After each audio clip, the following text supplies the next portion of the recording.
women thrive in the face of chaos. Why not? Join me as we talk about women smashing barriers.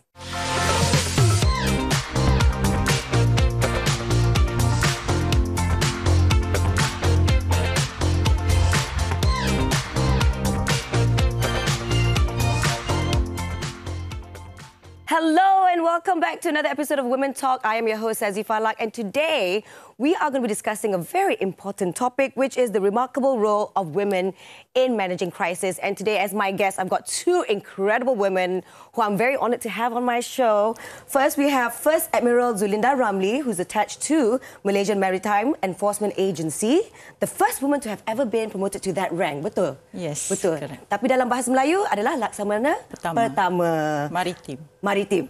Laksamana Pertama Maritim. Yes. Okay. And my next guest is Datuk Frida Muhammad Pilus. She's an educationist extraordinaire as well as a mentor. Welcome to the show, both of you. It is an honour. Thank you. Thank you. So when we talk about women managing crisis, what we spoke about right before the show, that's our middle name. That's what women do. That is our strength, I believe. I think we as a woman, the role is the same at home, at work. Betul. And we wear many hats. Yes. Banyak topi kita pakai. Yeah. And what about you, Datuk Frida? Well, you mentioned just now, you introduced the show as Smashing Barriers. I think we do that on a daily basis. No, but I'm going to ask you, what barriers? We have no barriers. Betul tak? No barriers, no ceiling, glass ceiling. No glass ceiling. Yes, Right. we have shattered everything. Everything. And you know, as women, whether at home or outside the home, you know, we manage crisis all the time. You're and we right. don't even admit that it's a crisis because we are so good at it. Yeah. But I would say you both are the best at it because both of you have obviously smashed barriers. You started a school years ago and it is now what it is. And then Laksma pula, first women to be given that rank. So both of you are leaders in my eyes. And it's just amazing. That's why we have you on the show as our guest, of course. But I do believe a lot of women out there that I know also smash barriers. So let's get straight into it. So mungkin saya bermula dengan Laksma lah kan. So dalam bagaimana dunia maritim dalam mengasah kemahiran pengurusan krisis bagi Laksma? Because I'm sure by being in the enforcement, you have learned to manage crisis all the time. We have what we call operation in several di lapangan, something like that. So mostly when we come at this stage, or I mean at this rank, we have to do what we call, we have to make the decision. Make decision. Cepat kan? Yeah, in a split second. Yeah. Sometimes, for example, if we facing a search and rescue, we have come to things like that. So we cannot wait for our top management to give the directive to us what we want to do. But we in the ground, we should have our team to form up the operation itself, to coordinate the operation itself. Basically, apa maritim buat adalah untuk manage crisis. That is basically what you do as well. I mean, because when it comes to situations like that, sorry, my mistake. Sometimes we do our small discussion in a meeting room, something like that. So we form a team. Okay. So me, sometimes or in some other place or in our base at the ground. So we have to form out a team to manage that crisis. For maybe about 4 or 5 people. So me and my subordinate to sit down, and we think we have to do our planning, what we want to do for that operation. Terima kasih for your jawapan. Tapi dalam bidang Laksma kan, it's a male-dominated bidang, basically. So, ada tak nampak perbezaan macam mana lelaki dan perempuan membuat pengurusan krisis? Is there any difference between men and women when it comes to managing crisis? Women better, right? Yeah, I do agree with you. Of course, women. But no, I do agree with that too, actually. But sometimes we are soft-spoken person, right? As a lady, we do our decision in our team very systematic. Sometimes if man, he always want to become like bossy. The authoritative. That's what I'm going to say. Authoritative. Yeah. Salah pula dah benda. They only want to give an orders, but sometimes they like us as women. We think that we should because get this from others. Ma'am ni, she uses a charm. Betul tak? Kan lemah lembut kita boleh buat jalan. Terus. Betul. And it's a calmer manner, and you get everybody to work together in terms of coming up with a solution. Thank you so much, Laksma. I'm going to go to Datuk Frida. I mean, for you, I can imagine managing a school. Not just a school. I think you've got 2 schools, right? Yes. 2 schools under the same name, of course. No, because you see, when you manage a school, you're managing children, and you're managing people's children. People's children. Well, I started the school for my own children, you know, and then it's a school started by a family for other families. And when you look after children, it's a long journey. You have to think of their future. You're managing crisis on a daily basis. All the time. Literally. You know? So you have to decide on your feet. You have to analyze the problem and to handle the problem. Yeah. You know? So it's like, well, we are born crisis managers, you know. Kita seorang ibu kan. Seorang ibu ni tak sunyi daripada masalah. Bila anak tu dilahirkan, membesar dan pergi sekolah, pergi universiti sampai dia kahwin. Itu pun kita manage crisis. Betul. You know, I would say, I think our brains are, it can be divided into 3 or 4. We can think of 4 different things at the same time. That's right. Yes, you know, and I feel that a woman is a core educator and mentor in a family, in society, and you don't stop until your last good night. Yeah. Very true. Isn't it? Very true. And whilst we're managing crisis at work, we can still handle crisis that's happening at home as well. Because I think in a school, maybe even in your workplace, you know, people talk about different styles of leadership. You know, they talk about somebody how we approach. You know, you can be very authoritative. You can be very democratic or laissez-faire. Or you can just sort of have a visionary kind of leader, you know. But I think you cannot just take one style. You must have all that because the situation is different, isn't it? Yes. Sometimes you have to handle, katakan, anak tu all the time, you know, breaking rules in the school, kan? Well, first of all, you try to negotiate. You try to understand him, and you try to ask him to understand you. But after a while, maybe you need a little bit of authority to say, now look now, you cannot do this anymore, blah, blah, blah, blah, you know, that sort of thing. But there must be an element of understanding, empathy, you know, because you see, kids also have problems. Yes, that's true. And I like that you said different styles of crisis management or different styles of leadership as well, because you're right, it depends on the situation that's happening then. But we're going to go for a little break right now, so we'll be right back after this. Don't go anywhere, it's getting spicy. Well, it's getting awesome.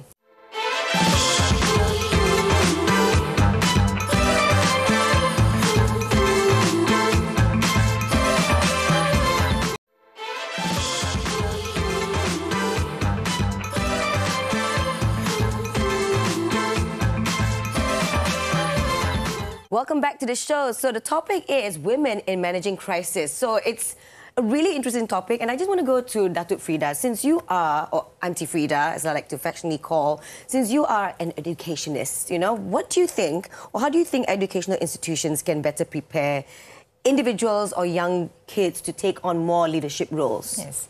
Well, before the kids, we talk about the teachers. Oh, right? Because I like that you went straight to that. Yes, because the teachers are the role models in school, and they are also the mentor and counsellor and everything roll in one. They also play parent in school as parents, you know. So they must understand, they must have a bird's eye view of the school.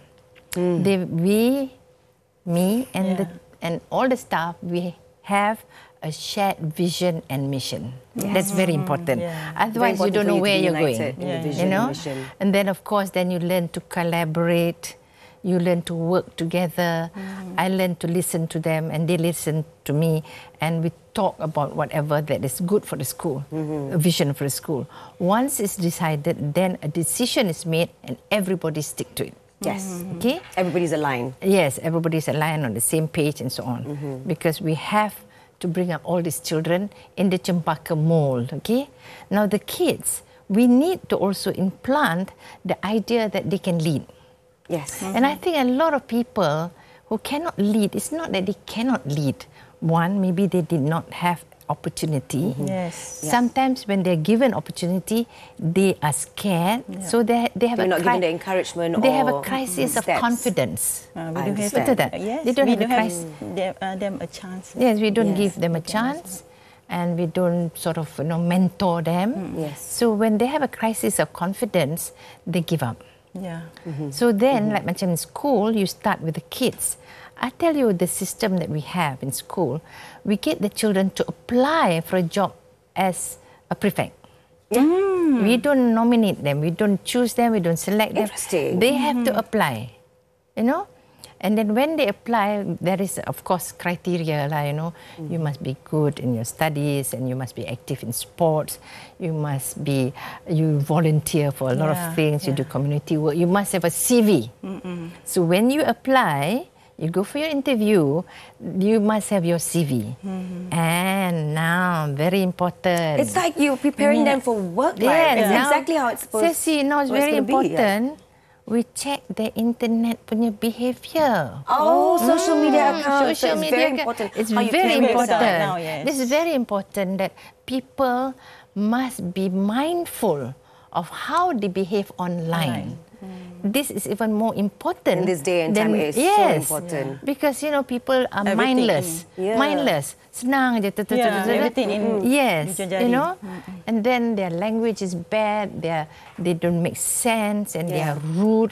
We don't want that. And when they apply, we send them to a course. All sorts of things that they do, survival skills and so on and so forth. betul.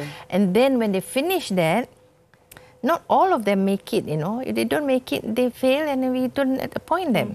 And they have to learn to accept disappointment. You can always bounce back, and that's something yang you pupuk daripada kecil lagi. And then fantastic. after that, when they come back, after their training, then they are put on probation, 3 months. Yeah.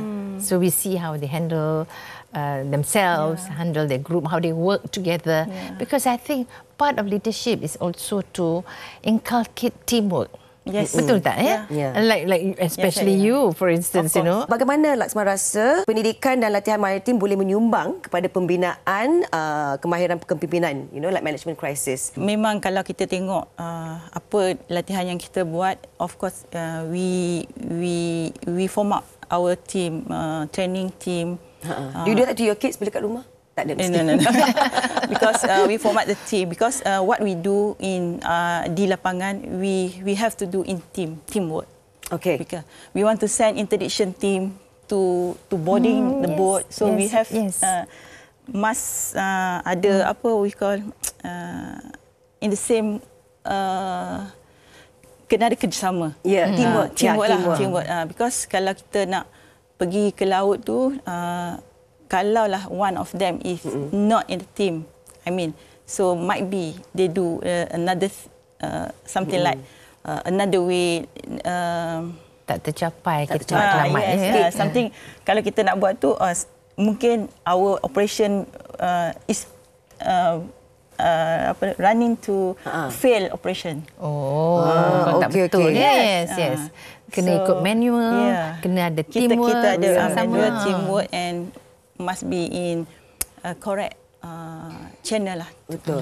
So apa Laksma katakan, sebab kita nak mendalam lagi lah kan, training yang didapat masa melalui the training when you were going to maritime, that has definitely given you more crisis management skills. We're going to go for a little break after this. So don't go anywhere. We'll be right back after this.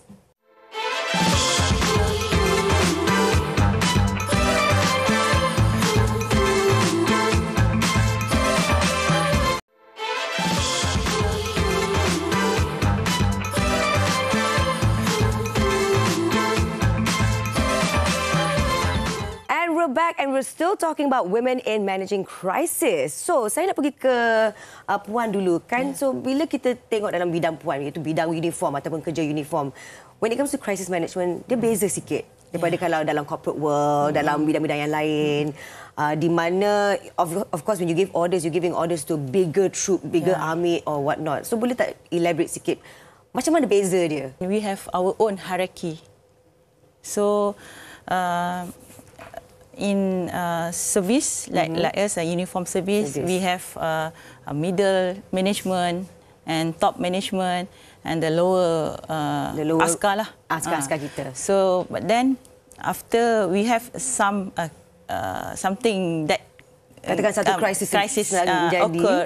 So the middle management and the top management will sit down. After that, we transfer our directive, what we want to do, what we have to do, what we should do. Faham. Sebab when it comes to crisis management ni kan bukan saja kita kena kasih order ataupun we do that autocratic role as Auntie Frida was mentioning. It's also very important to listen. Di mana dalam bidang puan itu, kerja uniform ni, mendengar pun penting juga when it comes to crisis management. Yes. Untuk kita make a good decision, make a good move, make a good operation, so everything starts from the top. That we discuss. Not only from the top to the below, but sometimes. What we call is working level. Working level is middle management. Is they are the middle management pun memainkan peranan yang penting juga. Thinker, yes.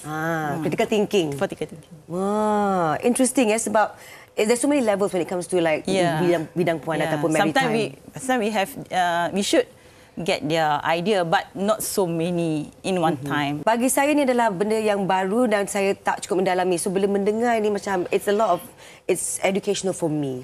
And then speaking of education, let's go to Datuk Frida. Do you think mentorship programs have shaped the leadership journey of students and educators alike? Mentorship programs, do you? Yes. Because first of all, I believe that a teacher or educator is a core mentor and educator, So you yourself must be a role model to the students, kan? So therefore you must have self-awareness. That means you yourself must be you must embrace learning. Yes. Yeah? Teachers no boundary to learning. So the teachers... As teachers, you are also learning every day as well. Learning all the time, and I believe in lifelong learning. Yeah? Now, the most good example of a crisis is the pandemic. Masa COVID. See, sekolah tutup, semua orang kan? Semua orang have to adapt. It's a national crisis, right? Global crisis. Yes, global crisis, So therefore, in schools, then what do we do? Learning must continue. So when school stop, then we say, we cannot leave this gap. No. Tak boleh kelopongan ni, kekosongan ni kan. And it was a scary time because we didn't know how long this gap was going to be. That's right. And it was very uncertain. Kita tahu 1 bulan ke, 2 bulan ke, setahun ke, 2 tahun. It was not certain. It was very volatile, Kadang buka sekolah, kadang tutup sekolah. Yes. It was quite ambiguous kan. So it was uncertain, very complex. So we, management, we got to think of how to handle this crisis. Must creative, Yes, we must be creative. It's not a question of just putting the lessons online. When we teach, our voice is different. Online kita punya cara kita bercakap, penyampaian kita lain, cara kita bercakap pun lain online. Sebab bila online, semua orang nampak. Kalau dalam kelas, anak-anak yang tak nak dengar kat belakang tu, dia tak tengok kita kan. Kita pun tak nampak dia. Yes. Kan kalau kat kelas. But online, you see everybody and everybody see you. So you have to be different. And you know what? The parents at home also can see you. So dia pun boleh tengok, macam mana cikgu dia buat je kan. Jadi saya must have a bird's eye view. Yes. Tengok macam mana. Anak-anak buat macam mana, teachers macam mana. It's not just menyampaikan pelajaran, nak ada exam, nak ada assessment, nak ada buat report dan sebagainya. Mesti kreatif. And the pandemic actually promotes independent learning. Because at the end of the day, we want everybody actually, kita pun, we must be an independent learner. Like I said, lifelong learning is very important. And that is what crisis management is all about. Yes. Thank you so much to my lovely guests. Maybe you have some last words before we go and end the show. Dr. Frida, you have any last words when it comes to women in managing crisis? No, I think what's very important, we manage crisis all the time, but we must not go through a crisis of confidence, because we can make it. We can do anything and everything we want to do. As I always say in school, nothing is impossible. I love that. No wonder your students are all successful human beings, like our producer. Kata-kata akhir daripada Puan pula. Show our confidence, actually. Yeah, back to confidence juga. Confidence. You know what? In terms of managing crisis, you have to be confident with the decisions that you're making at that time. That's So right. have that confidence, and insyaAllah, any crisis that comes your way, you are able to melaluikan or go through Mesti the tunjuk crisis. keyakinan. Tak boleh tunjuk kita tak boleh buat. Thank you so much. Thank you to my amazing guests. Both of you are just amazing and very, very lovely. Lovely answers as well. Learned so much from both of you. So we're going to go off, and don't forget to catch us next week on another episode of Women Talk. And don't forget to give some shout out on our social media accounts on Instagram, which is Women Talk TV3. Bye and see you next week.